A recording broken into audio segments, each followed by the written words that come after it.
Hi, it's Mary Rowe from CityTalk. I happen to be, as you can hear, a little discombobulated because I'm jet lagged, because I'm here in Vancouver, where I am speaking this afternoon at the downtown Vancouver BIA downtown van, their AGM this afternoon. Looking forward to joining a many folks to talk about the state of our downtowns across the country and specifically for us to learn more about what's happening in Vancouver. We'll put into the chat the downtown van report. It releases today, and I'm here to be part of that. So, welcome to Liberation Day plus one. It's a very interesting moment that we're experiencing here in Canada. I'm sure everyone's going to chorus in on this and give us their own perspectives about how it feels to be in the crosshairs. And I'm very pleased to have some smart folks coming on the call today to talk about the very particular effects and impacts that they're starting to see around economic uncertainty and how it affects main streets. And as I said, I'm in Vancouver, which is the traditional territory of the Squamish and the Musqueam. And as people know, familiar with CityTalk, we always try to come from a place of respect and an understanding about our obligation to ancestral relationships is.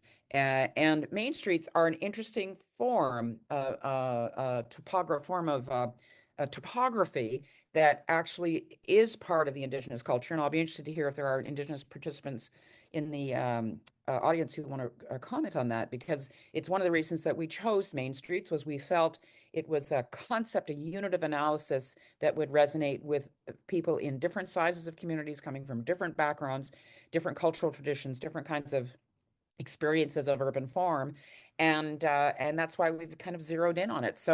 And we're interested, as everyone has, if you're a steady listener to City Talk, you know that we continue to emphasize that the economy lands in places. It's so much of our discourse is around sectors and around the automotive sector, yes, the oil and gas sector, yes, the agricultural sector, yes. And what we're always trying to suggest is actually the economy is organized around places. And that's why the Main Street lens is so valuable. So, just to do a little slightly different format this time for City Talk, I've asked some of our colleagues to come on and share with you what Main Street Canada, which we launched last week, what Main Street Canada is starting to look like and how we are hoping this will be a kind of frame of reference, a unit of analysis. We hope a unit of investment that public and the private sector already invest in main streets. What we're hoping is that the public sector will start to recognize that as well, and that this is where you actually can have an impact and a difference to people's lives and communities. So I'm going to ask my colleague Anand to come on and to walk us through, if you would, Anand, what Main Street Canada looks like. And we're just going to have a bit of a little show and tell, and everybody can go to it. Go to mainstreetcanada.ca, you'll have a look. But Anand is going to walk you through a little bit about what this tool looks like. And then we have some invited guests to talk specifically about their experiences on Main Street. So over to you, Anand. Welcome to Sure. City Talk. Thank you, Mary. Hey, everybody, I'm Aname Sharan. I'm a data analyst here at the CUI. Just going to share my screen. As Mary mentioned, you can go to mainstreetcanada.ca and you'll be taken to this lovely landing page. And there's a bunch of content all across the site. I won't go into all of it. Feel free to explore it on your own time. But as you can see, we have some quick stats showing just how important main streets are to uh, Canadian communities across the country.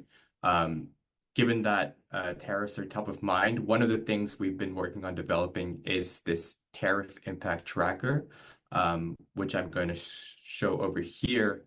Um, this is a tracker mostly focused on the regional level for now, because we were pulling this together in a short amount of time with publicly available data. But as we're thinking about, this sort of uncertain economic landscape with prices increasing, potential job losses, leading to, sort of retail sales falling and potential uncertainty in investment or investment being put on pause or on hold, these are kind of nine key variables that we're trying to track across the country.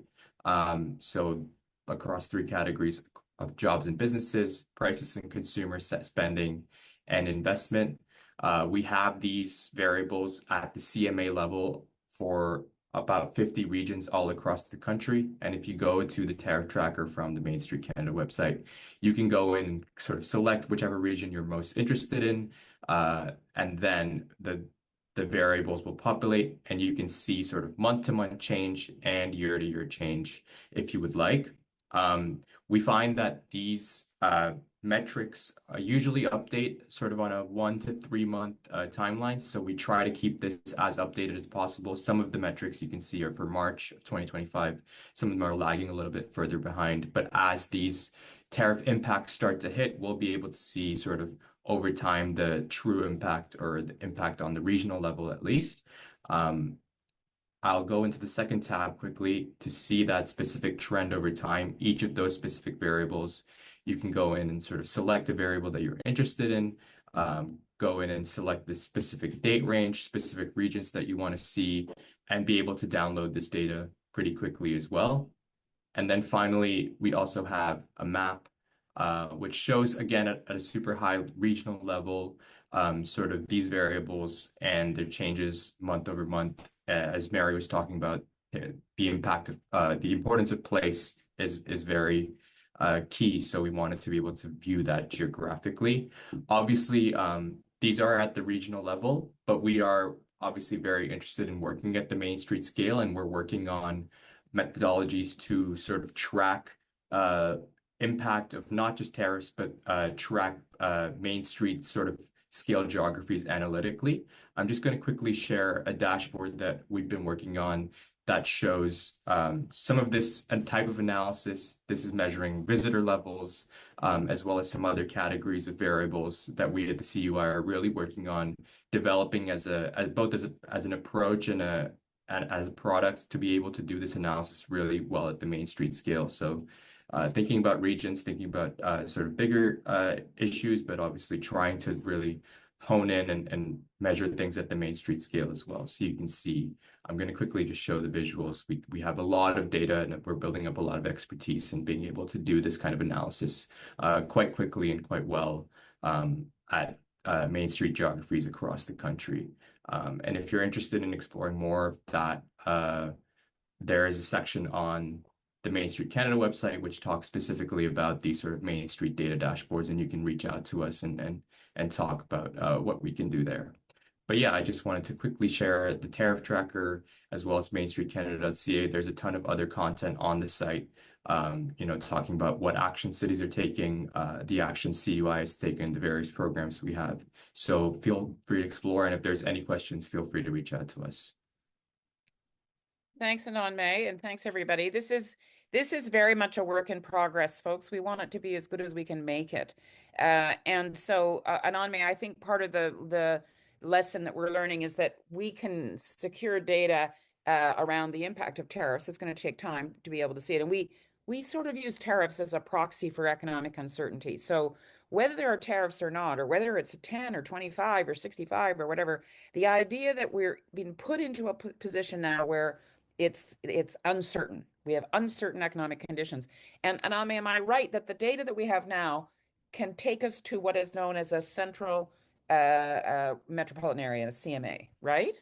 Right. Don't have it as granular as we would like to have it, although in some instances you do, right?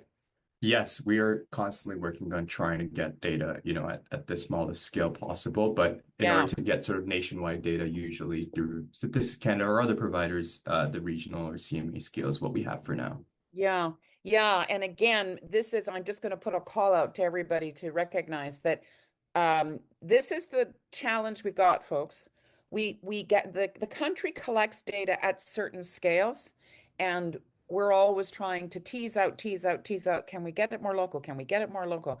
And I see we have many, many folks on the call that are from business improvement areas or local economics agencies in their cities. And I know you live with, like us, with the restrictions that we have on what data we can find. So that's what I'm getting at. We're going to try to build this and make it more and more specific and more detailed as we go. So please spend some time when the session's over, go and look at Main Street Canada, and then just bombard us with your suggestions about how to make this more useful and better. And we're going to try to continue to raise resources to be able to get that kind of granular data so that we can really pinpoint what's going on. And in that way, the tariff discussion and pressure that tariffs is putting on the Canadian economy is really an excuse for us to force ourselves to start looking at the economy in places at this level of specificity. It's forcing us to do that, and that's a good thing. Aname, thanks for joining us. I hope you'll stay on and listen, and then if there are questions, you can respond to them in the chat. And I'll see you when I get back to Toronto.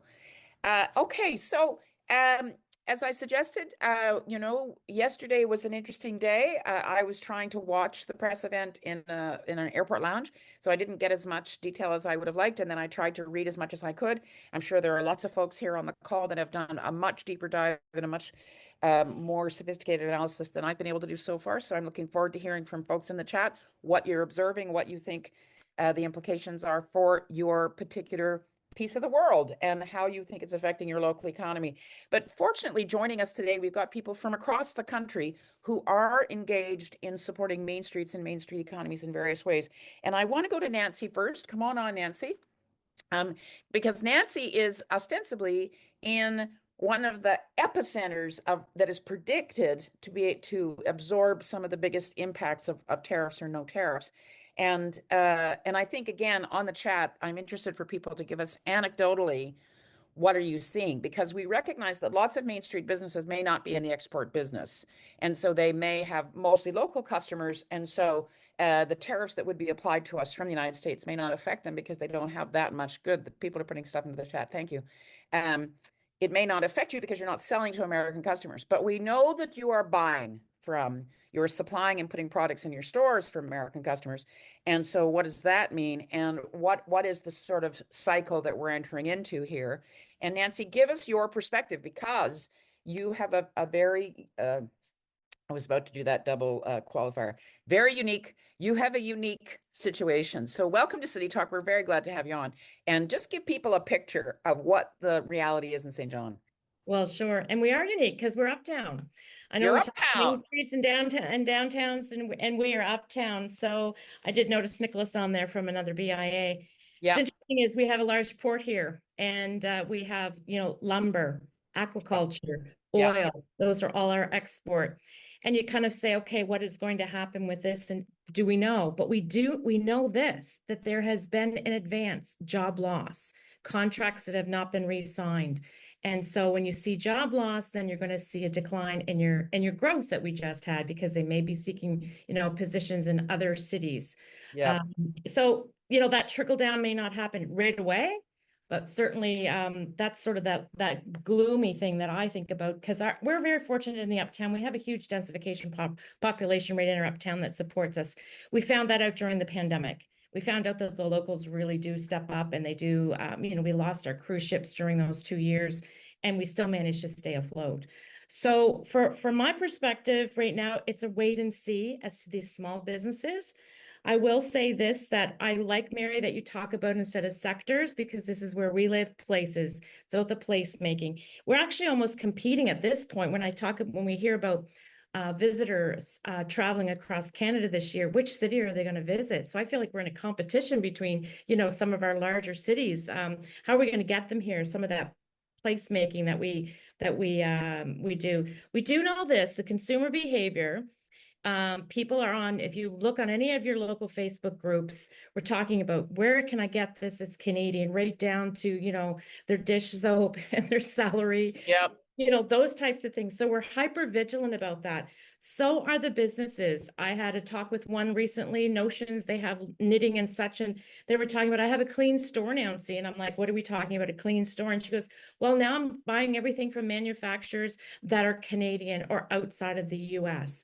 So because they know that consumers are becoming hyper fixated on buying that, but they also want to support the local businesses. So from our perspective as a BIA, of course, we're always here talking about helping businesses thrive, to continue to thrive. We see a huge nighttime economy here still thriving. So we're happy about that. We have about 72 restaurants, about 76 retail.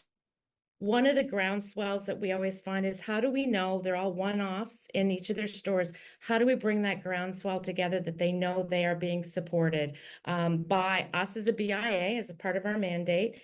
And how do we get the conversation going about continuing to support local using tools like Love Local to Win contest that's coming back on. Some of these tools that are in my kit box. Local is Uptown St. John. So we've got wonderful people talking right now with, putting stickers in their windows, posters in their windows, buttons on them to say, hey, welcome to the Americans that are coming. 77 cruise ships coming in. Welcome. We'll take your money anyways. And yeah, I think for me, we're just sort of waiting on that small business effect, but I do see some stores combining, maybe taking a space that's for two, instead of just one-offs, and looking to cross promote with one another. One thing that this has done to our country, everyone has seen this, and I've talked to many people about our Canadian flag and the patriotism that's come up. So I'm looking to the positive on that. And to that note, I'm going to end with this, Mary, not to keep everybody going, but we actually have a heart, which of course is the heart, the center of our city. Put it up in the side. We didn't quite get it. Put it up in the Sure, we've got a heart, of course, right? Got it. With that heart, we just decided to add the Canadian flag in there, just some more patriotism. There's been quite a groundswell with this campaign that we've done, and we're just noting that people are coming on and sharing their story as to why they're a small business and why we need to continue to support small business. It is the purest form of economic development, when it comes to our BIs, taking funds from them and then coming back out and promoting them. So again, I'm not sure, the corporation side of things. I've been watching, as to you, Mary. I was traveling yesterday, catching a little bit in one of the lounges, and I'll have some catching up to do today. But I'll probably lean in hard on the small businesses and find out what's being affected by them. I'm interested in your comment about the purest form of economic development. I think that part of the messaging I feel we try to advance here at CUI and through Main Street, this new initiative, Main Street Canada, is to just reinforce with people that you have agency. When you're faced with these, I just can't get over how existential has become a common word in everyone's vocabulary, and I don't really know what it means. But what we're saying is, you feel, oh, there's stuff going on I don't have any control over. Well, one of the things you do have control over is you do have a control over where you walk, where you drive, where you travel to, where you spend your money, where you meet your friends, and all these things. And that's why I feel that Main Street emphasis, it's an economic emphasis, but it's also a social emphasis and an environmental emphasis, right? So and so I appreciate what you said. The purest form of economic development is how you spend your money. Absolutely. Yeah. And the other point on Main Street Canada is we're making is that, a big chunk of the Canadian population works in the small and medium enterprise sector, and a big chunk of those businesses are attached in some way to a main street. So just to start paying attention to that focus piece. I'm interested about the cruise ships, Nancy. We had a bit of a chat about this, you and I, when I first met you, because you were trying to make the point, and I appreciate that because I'm here in Vancouver and I'm reading Downtown Van's annual report. I hope someone will put that into the chat so you can see what the Downtown Van people are reporting. But they also have a very robust tourist economy. And a lot of those tourists are Americans. And so how do we thread this needle about being proud of being Canadian and being proud of trying to support Canadian business, but at the same time, being hospitable to Americans who have been our customers and our friends and our family members forever? It's tricky, eh? It is tricky because, and I'm kind of saying, I think Canadians, I think we'll be welcoming them. Once we get the vibe back on the street and they're here, I think nobody will notice. No one's saying you're this, you're this, you're this. I think I think the groundswell, I'm hoping that's going to be, I know hope is not a strategy, but I just think that Canadians are kind. Listen, they're here. They've chosen us to come and visit. They have money. They have a little extra money because the dollar's stronger on their side. Yeah. And, we have very specific destinations that people actually do come in to buy from. So, I think that also actually helps too with when they were gone. We noticed in the pandemic, it was really hollowed out here. It didn't feel great. I mean, we have a lot of, residents, but it's nice to have the vibe back of those folks. And I think that the businesses will eventually, after the first couple of cruise ships, I think that fear will go away. I think hope is a strategy. I heard it's not. It is. Let's make it a strategy. I'm with you. All right. Olivier, can you come on and join us? Nancy, we'll come back to you. Lots of people in the chat putting stuff in. I appreciate this. We always have a very active chat. Just reminding people to toggle your options so that your comments go to everyone. Otherwise, they just go to the panelists and me. We're happy to hear from you, but it'd be better if you talk to everyone. Olivier, hello. Hello. Hello, La Belle Provence. Lots of conversation going on in Quebec, I know. talk to us a little bit about what you're observing, and I think you should tell people a little bit about Rue Principale and the work that you do.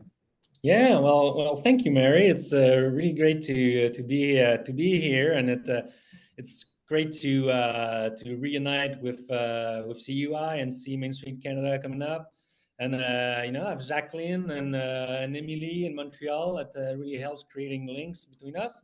So Rue Principale, which is Main Street, is operating in Quebec for 40 years now, and we have members all over Quebec and New Brunswick. So most of French-speaking communities. And so we have these members. We help, building strategies to revitalize downtowns and main streets. And we also have a research department where we try to be like, on the sharp edge of knowledge. So this is basically what we do. And of course, what we see is basically like to get the tariff thing going is short-term help and buy local campaign. And the perspective I want to bring here is we can learn from different crises, of course, and we have to build on the resiliency of our downtowns and Main Street.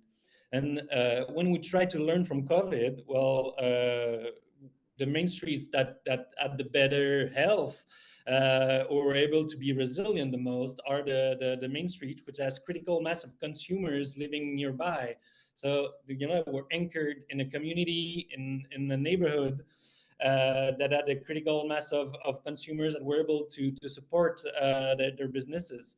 So the main streets that were relying on workers or recreational purposes, like a little center where you go to get brunch, well, they did less good.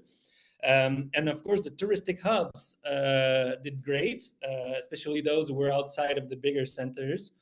And what we can learn from COVID also is that the localism and the buy local thing went out as quickly as it came. So it's really a short-term trend that we'll see. Maybe it's going to be longer this time because the patriotism that will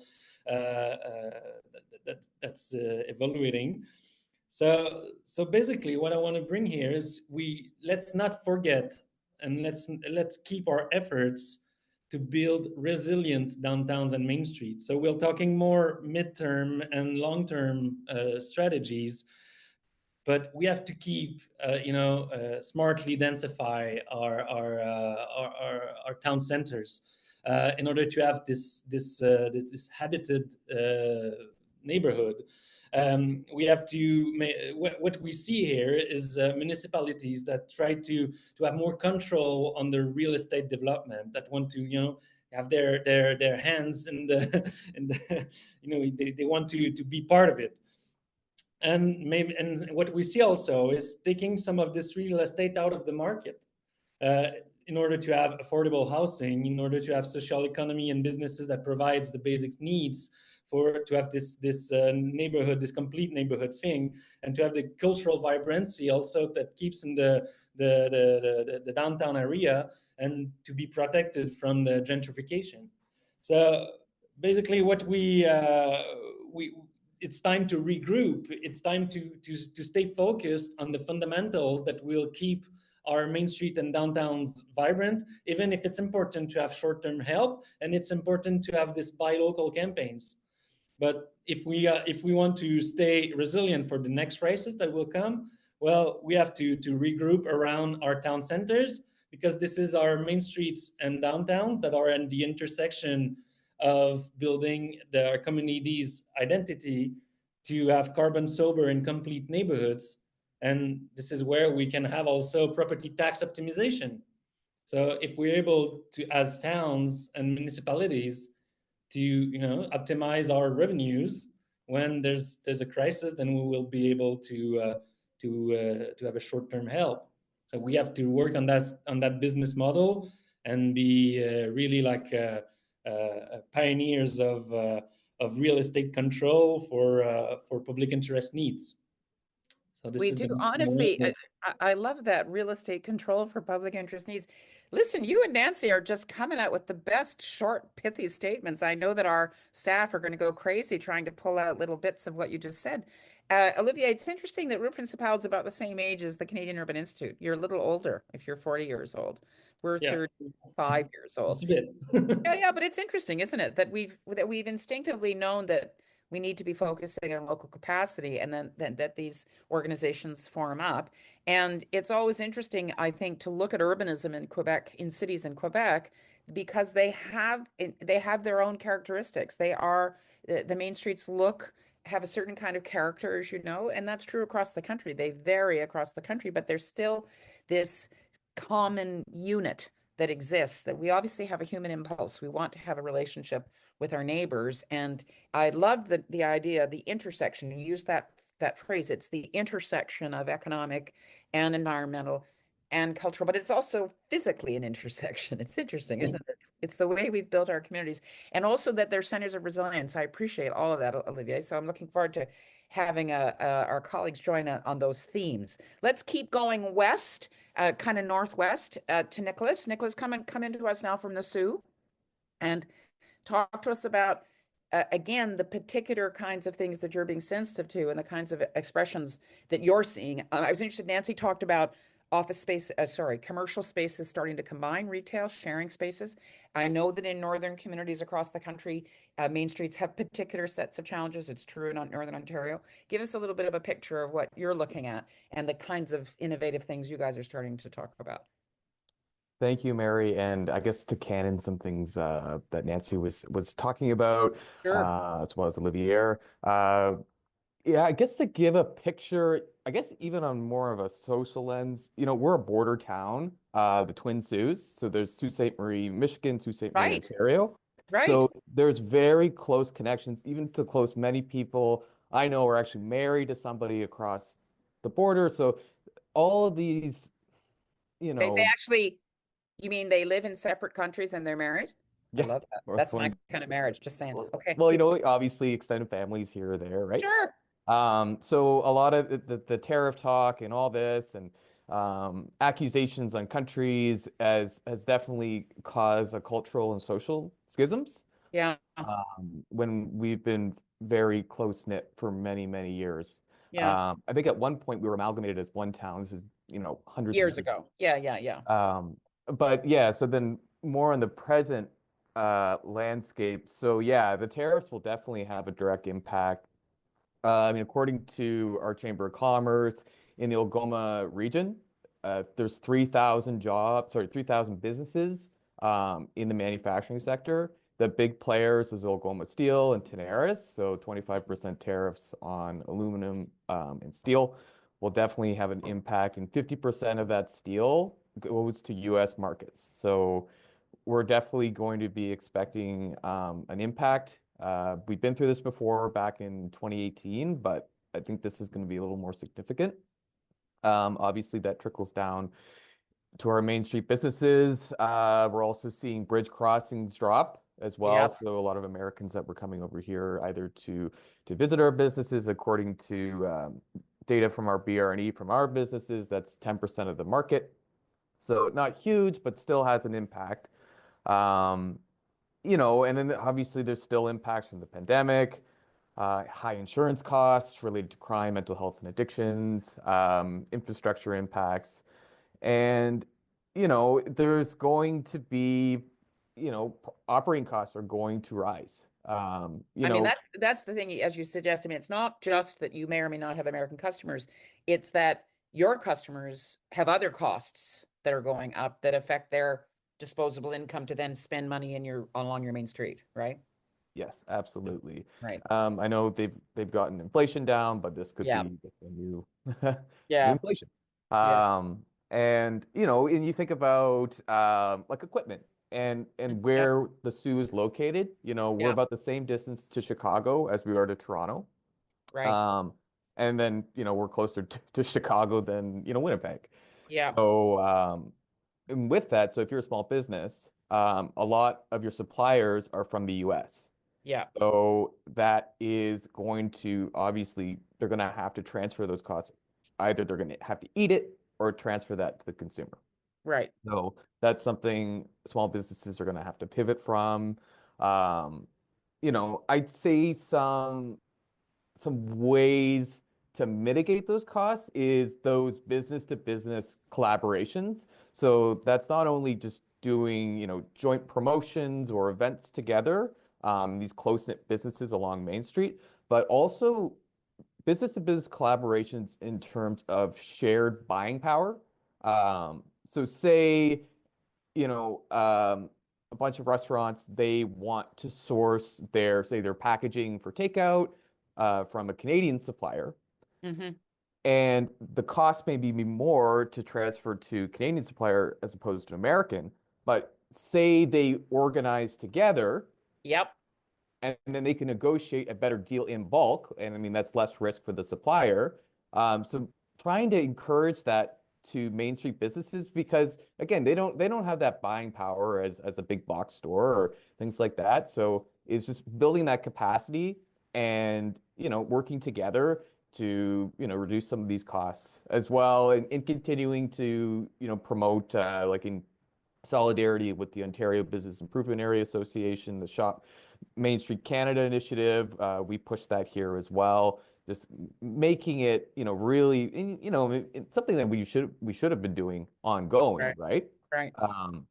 And then again, as we all know, this is continuing to develop local supply chains, Yep. and we'll be resilient to hopefully any crisis in the future, because it seems like it doesn't stop with something new every day. I want to come back to some of these things, like the notion of procurement, that you can do shared procurement. Again, these are things that we probably, there's no reason we couldn't have been doing this before, but this sort of compels you to do it. So can you get the price down for inputs if you do shared procurement? And then this idea of are we looking at our supply chains and how they can be adjusted? Thanks, Nicholas. I'll come back to you. I'm going to go now finally to Rylan, who's joining, I think, for his first City Talk. Hi, Rylan. We're getting lots of questions in the chat about the built environment and what are the sort of tools or levers that are available to us around zoning and planning that could be tweaked, altered to support local economies and support Main Street businesses. So give us a bit of a perspective from you. I know you're in Prince George. We're on the same zone for a change, but this is your particular vantage, I know, is to look at the sort of enabling conditions for the economy at this scale. So welcome to City Talk, and Yeah, happy to hear excellent. what you have to think, and then we'll put everybody's camera on and we'll have an open chat. Go ahead. Sure, yeah, excellent. Thanks for having me. I appreciate it. Yeah, I mean, as an academic, my sort of role is an observer and researcher, and a lot of my work does focus on downtowns in smaller and mid-sized cities, and particularly in Western Canada. So I'm based in Prince George, which is in northern BC. And when I hear the other panelists and yourself talking about some of the challenges that Main Streets are facing, to me, this is just one more thing that downtowns are having to deal with, another challenge. I mean, for decades, downtowns have had to be resilient to the forces of suburbanization, which have, chipped away at the function of downtown. More recently, the impacts of the pandemic, and, concurrently to what we're talking about today in, numerous mid-sized and larger cities, they're also dealing with the loss of the Bay, which is a major retailer. Yeah, in we haven't. You're the downtown. you're the first person to mention it, but that is it's an anchor. It was a Right. commercial anchor. Yeah. Right, absolutely. So, again, this is just one more challenge layered on top of a slate of existing challenges. So, and again, as someone who kind of works across this province, it's a bit of a mixed bag here. I mean, certainly you're in Vancouver and you see downtown Vancouver's, a thriving neighborhood, but that's not necessarily the case everywhere here in BC or in downtowns across this country. And another, example, I think, is Kelowna, which right now is booming. Undergoing a rapid evolution, the downtown that is, there are growing pains for sure, but it's generally what I think is evolving into sort of a more dynamic and vibrant community. But, I heard Nancy mentioning the tourists coming to St. John, and Kelowna certainly enjoys it the same way, not cruise ships per se, but they enjoy an influx of tourists. But, here in Prince George, we don't necessarily have that the same way. So Why is Kelowna booming? A lot of young people moving there, moving from the lower mainland More into the affordable? Okanagan. Yeah, traditionally was more affordable, although that's changing very rapidly. Right. Um, I mean, good weather, beautiful scenery. So it seems to have these pull factors that are bringing people in. So But the what's your, downtown is Ron, what's your, sorry, you finish on Kelowna and then no, I'll, no, that's please go ahead. well, I was going to ask you about property tax Hmm. because we're getting asked questions about this in the chat. Um, are property tax is a kind of third rail of municipal finance, I know. Uh, Hmm. Thoughts on how we could alter property tax to Yeah, to, that's to give independent businesses and Main Street businesses some kind of a break? Yeah, I'm not sure, but I think on that same thread, I do think that municipalities need to get more intentional about how they are supporting businesses and how they are supporting downtown revitalization. I Yeah. think if we open up any downtown plan in a municipality in Canada, there's some really exciting, bold visions, but what at least planning has been challenged with for a long time is the implementation piece. And so I think in addition to property taxes, I think just what municipalities need to be doing is, yeah, getting more creative with the levers that they have to What do you think actually. they are? What do I Thoughts? think they are in terms of Yeah. levers? Yeah. Well, I think in BC, one of the big things happening right now is, you mentioned at the onset there is the changing of regulations, right? Changing zoning regulations to enable development around maybe particularly main streets. I mean, downtowns have always had pretty permissible regulations, but maybe around main streets, neighborhood commercial streets, you know, liberalizing zoning will free up the ability to Yeah. develop the sort of things that we want to see happen again Yeah. that are in our plans, but maybe our zoning doesn't necessarily align with.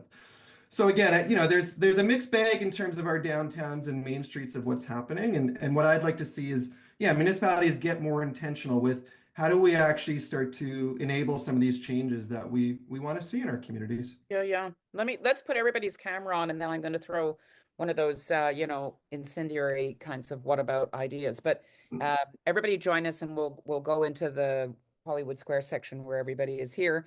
Um, Here's a question I have. What and I don't know, Rylan, you may think this is just the stupidest idea on the planet, but No.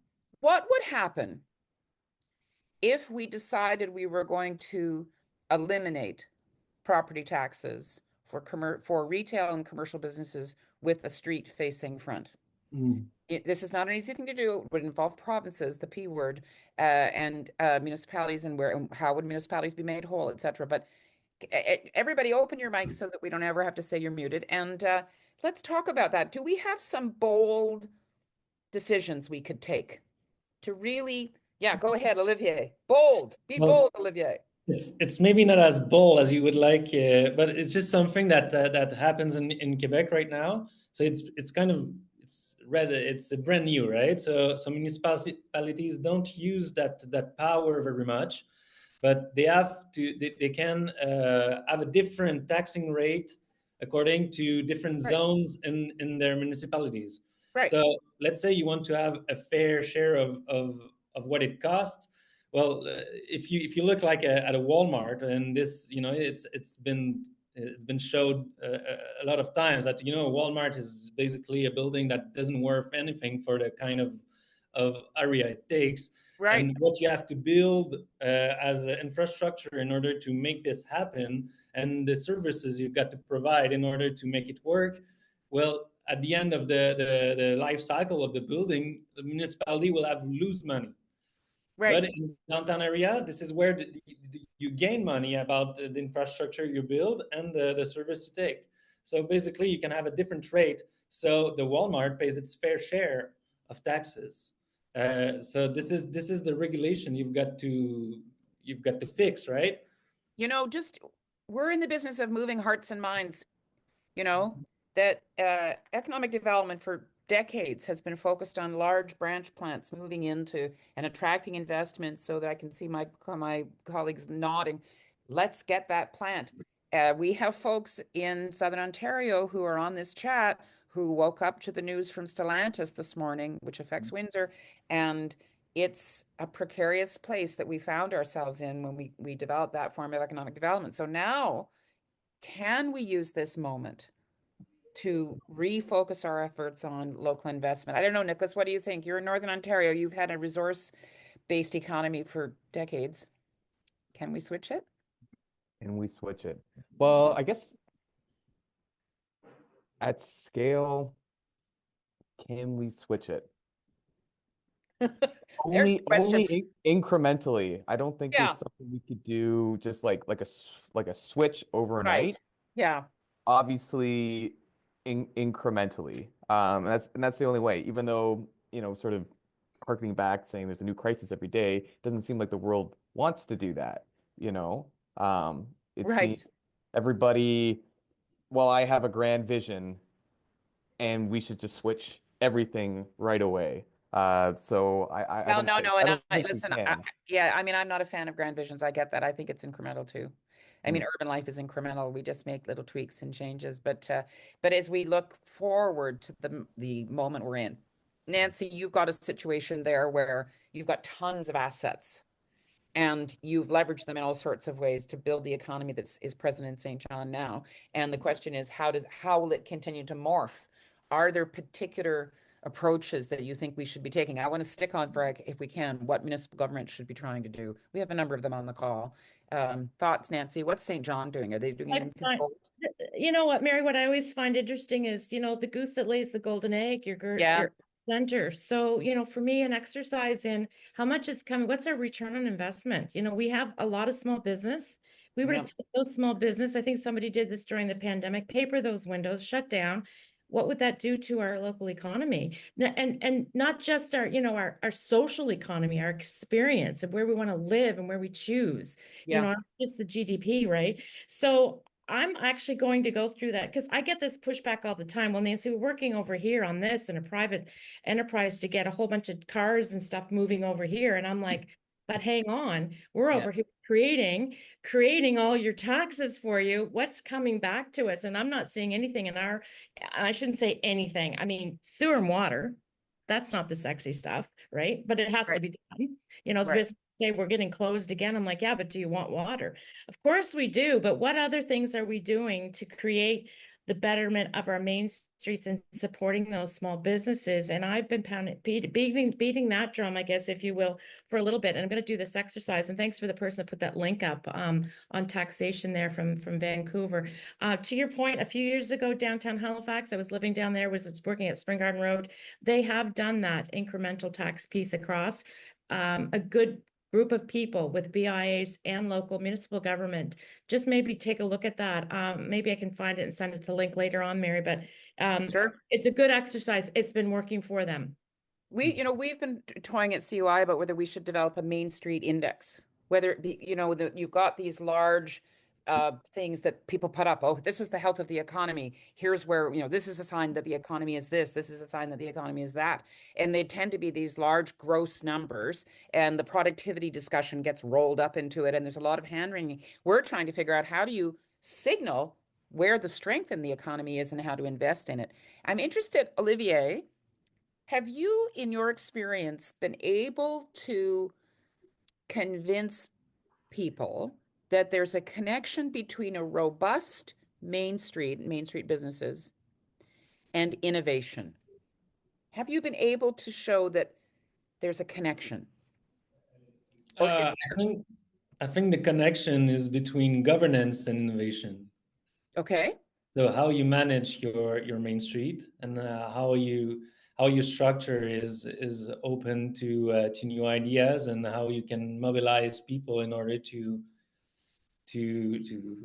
go with it. yeah, I mean I mean, one of the things that I mean, listen, I'm fishing from you guys because I've got to give this talk this afternoon, but one of the things that I think is critical is to remind post-secondary institutions that they could have a very strong presence on main streets and in touch with the main street economy. And that part of the way they do that, and we can see it, we've got empty office floors. Why not have post-secondary institutions come into those spaces and somehow close the loop better between research, innovation, and on the ground, entrepreneurship?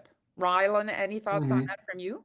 Oh, go. Somebody else. Yeah. I mean, go ahead. Yeah, absolutely. I mean, I couldn't agree more. And we have a beautiful campus here at UNBC in Prince George, but it is tucked away on a hill overlooking the city. And it, when the Right. university, the decision was made to locate it, about 40 years ago, Yeah. the decision wasn't to put it downtown or in the community. And I do think that has had these impacts of not being able to make those connections, whether it's, social connections, research connections, economic connections, better with the downtown main streets or the broader community as a whole. So to me, there's many universities in Canada that are tucked away at the edge, tucked on a hill, and I do see that as having been a missed opportunity, but we can't go backwards. And I think the only solution is, as you mentioned, about how do we start to establish, some presence, some satellite campus in our downtowns along our main streets. And I think that there is a growing number of institutions who do see the benefit, who are doing that. And we do in UNBC have a presence in the downtown. But I think a good example more recently is the University of Calgary, who have moved parts of their School of Architecture, Planning and Landscape into Right the into the former, downtown building. yeah, Yeah. exactly, into the former Central Library. And Yeah. I just think, yeah, what an opportunity for those students to learn in this environment that they're then talking about in their studies, but also, yeah, the connections that are made by having this institution there. Students, faculty can go to the coffee shop, can go hang out in the park, whatever it might be. And so, yeah, I do think that there needs to be absolutely more of that, strengthening the presence of post-secondary institutions in downtown, because I see a multitude of benefits that can come from that. I mean, yesterday I was speaking at TMU in Toronto about settlement and immigration and all the big conversation that's now taking place about what our immigration levels are going to look like. And in fact, we know that communities of every size across this country are looking for newcomers, looking for ways to incorporate newcomers, channel entrepreneurial energy, and have more and more folks living in their communities. Whether you're big or small, everybody wants people. So it's interesting again to think about, well, what can go onto main streets? What can go into downtowns? And I just want to comment a couple things. There's no report, folks. We've not done a report. It's just the website, and not just, it's a big honking thing, a platform, mainstreetcanada.ca. We maybe should write a report, but we haven't. So it's just the domain. Have a look. But we are, I think, trying to figure out how we capitalize on what do you want to see in on these main streets? And they're everywhere. They're at every scale. They're in small communities and they're in big communities.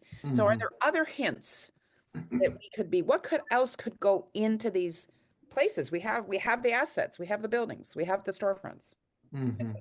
Thoughts? I mean, we could all learn a lot from Calgary, which has, been very innovative in terms of how they've responded to the crash in oil and gas, which left a lot of vacant office buildings. And they've, been working hard to develop It takes programs. time. It takes Yes, for time. sure, for sure. Takes But time. Yeah, they've supported these initiatives with these fiscal incentives, right? And I think Yeah. it goes back to my previous comment about needing to think about implementation and how we're supporting that. And I see that in Calgary with their ambition to convert some of these vacant spaces into housing.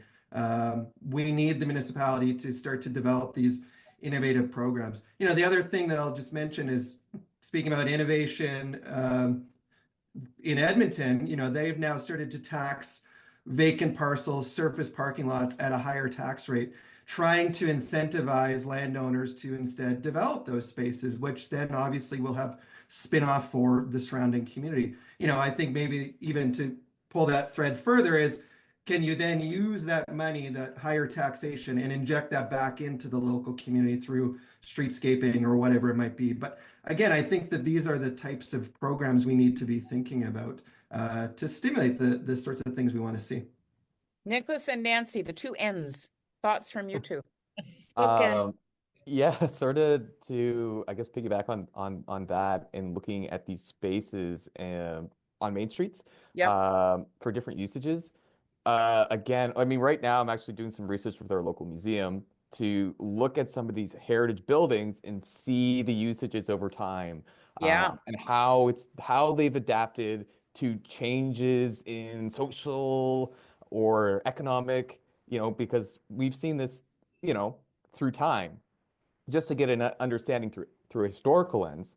But also, I guess in the present, some examples from our main street, we have an architect that does custom home designs. Yeah. and she's going to start her firm in an old music shop. And Yep. then on the upper floor, she'll have her office, and then on the main floor, she's going to have like a hot desk for women-owned businesses. Like, because there's a lot of small businesses just that work from home, and they don't have a place to actually do They want to get meetings. out of the house. Yeah, exactly.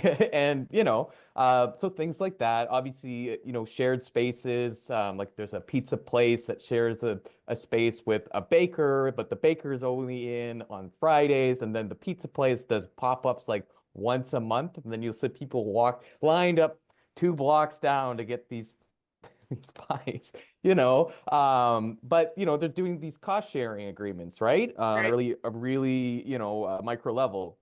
And then yeah, and again, I think there was a mention in the State of Canada Cities report back, I think it was in 24, I think it was in Markham, where the University of College there, they utilized the Main Street building for, I think it was for their business department. And I've been trying to advocate for our local university because they're outside of the downtown, Mhm. but they're, maybe a few kilometers away. To maybe it's like, well, now if you're developing your business program, maybe do an incubator space, something like Yeah. that. Yeah. So Yeah. yeah, just looking at these spaces in new ways, and then also looking to the past, working with, the archives, whether it's your museum or library, to have an understanding of how Mm. these spaces have changed over time and adapted, and that might help us understand how to navigate the next crisis. Yeah, I mean, just evolution, right? Nothing, a city is a living thing. It's never we hope it's never standing still. Nancy, thoughts on this? Well, I'm pretty happy to say we've got some cranes in the sky that we haven't seen for a while, so the birds have landed. And Aha!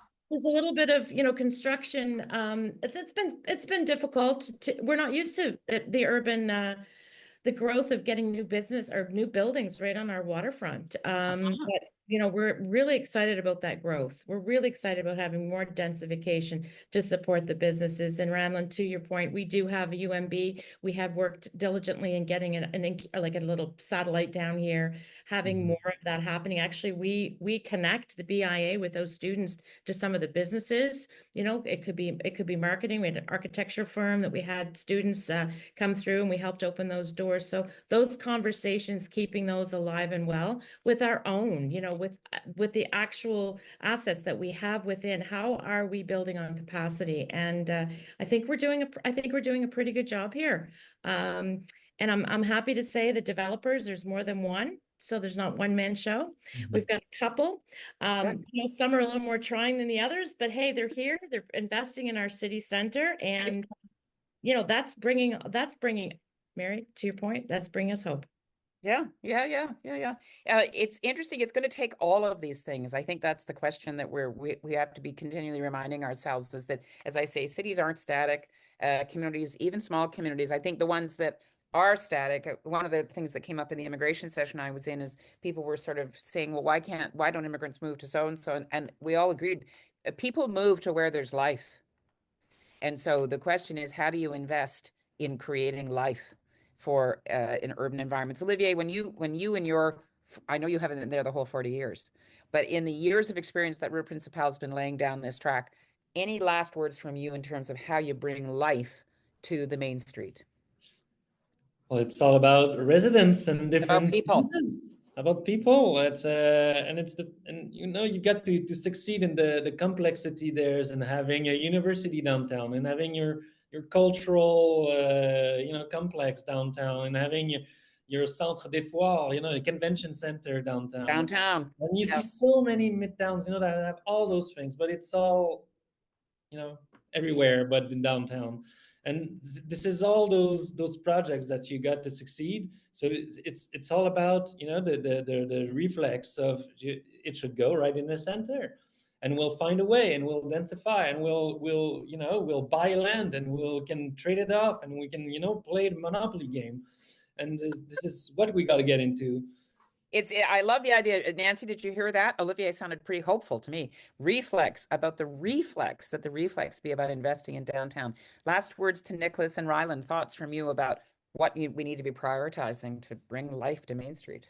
Sure, maybe I'll jump in first. I think absolutely housing. I Housing think it's people. Yeah, People. absolutely. It's a cure to a lot of the challenges in downtowns. I think the other thing, and working in smaller and mid-sized cities, it's an attitude shift that actually these places can have exciting urban environments and creative solutions. One of the best container villages, retail spaces I've been to is in St. John.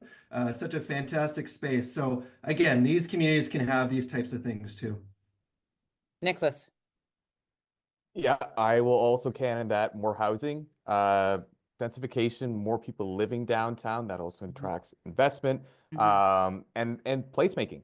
More initiatives like that, and celebrating and having pride in the local culture. So fostering that, and just encouraging people to shop Main Street and hang out downtown, and live downtown, especially young people. You know, when in doubt, add people. It's interesting here in Vancouver, when I was looking at the stats as I was preparing for this afternoon, they have pretty much the same number of workers coming in every day to the downtown as live here. And that ratio is not the same in other downtowns across the country. That's an interesting little, I'm trying to find out, is that the magic ratio? I don't know what it is, but the idea, what you were all just suggesting, is we just need more people. So we always say at CUI, people and place together are what delivers potential. And I'm going to add now, Nancy, it delivers hope. So listen, thanks for joining us on Liberation Day +1. We're going to continue to develop Main Street Canada. We hope we get lots of suggestions, lots of ways to improve this site. Of course, we'd like to have lots of funding so we can buy more data. Just saying. So please engage with us on this. We have City Talks coming up all along these themes around how do you intensify, create resilience, and how do you invest, for instance, in the future of places that faith communities have built. What are the actual environmental challenges that we're facing at the Main Street granular level? So lots coming ahead. How we can boost our economic nutrition. Our friends at Shorefast are going to do something on that. So really great to have you all on City Talk. Nancy, Nicholas, Olivier, Ryland, thank you for joining us. Great to have you. Thanks so much. Thank you so Thank you. much. Good luck with those cruise ships, Nancy. Thanks, everybody.